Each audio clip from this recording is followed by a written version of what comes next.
ஆளுங்கட்சி கூட்டங்களுக்கு என்றால் சிறப்பு அனுமதியும், எதிர்க்கட்சிகளுக்கு என்றால் அதிகமான கட்டுப்பாடும் விதிப்பதுதான் திராவிட மாடல் அரசு என்று பாஜக மாநில தலைவர் நயினார் நாகேந்திரன் விமர்சித்துள்ளார்.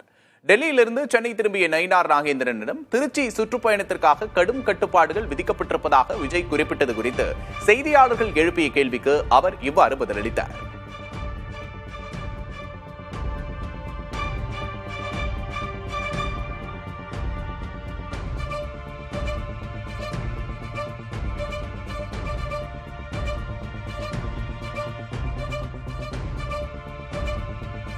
நம்முடைய திராவிட மாடல் அரசு எப்படின்னா, ஆளுங்கட்சிக்காரங்க போனால், அவங்களுடைய கூட்டணி கட்சிக்காரங்க போனால் அதற்கு தனியாக அனுமதி, சிறப்பு அனுமதி கொடுக்கப்படுகிறது.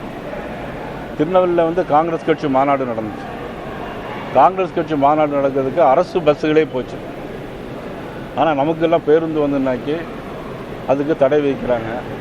கொடிகள் அதிகம் கட்டக்கூடாது அப்படிங்கிறாங்க. பேனர் அதிகமாக வைக்கக்கூடாது அப்படிங்கிறாங்க. இதே இது காங்கிரஸ் கட்சியோ அல்லது விடுதலை சிறுத்தைகள் கட்சியோ அல்லது திமுகவை சேர்ந்தவர்களோ போயாச்சுன்னா அங்கே பார்த்தீங்கன்னா ஆட்கள் நடமாட முடியாத அளவுக்கு நிறைய பேனர்களும் கொடிகளையும் வச்சுட்டு இருக்கிறாங்க.